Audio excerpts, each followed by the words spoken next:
Karon adlaw mga idol, nagrasyahan na sad ta. Og natay order karon nga medyo bay-ubay pud ba. Kay niabot gyud siya og 30 ka tab.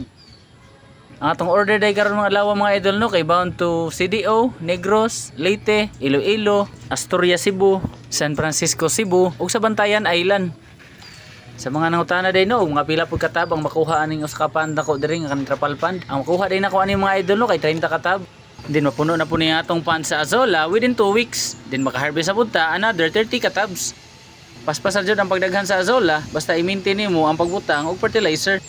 Para day sa mga mangutana no kung unsay ang gamit nga fertilizer, ang igamit rin ako mga idol no kay cow manure. Kinahanglan uga jud siya, di pwede basa. Kay prone pa sa bakterya ang basa nga cow manure ug mamatay ang imuhang Azola. Para day no sa mga gusto mag-order sa atong Azola kay ganahan po sila magbuhi sa ilaha, message na mo mga idol para ma-replyan mo na ko dayon tungod kay hantod karon dawat gihapon mig mga order. Para day sa mga naay mga pangutana no about sa pagbuhi sa Azola, comment lang mo mga idol para ato ang tubagon.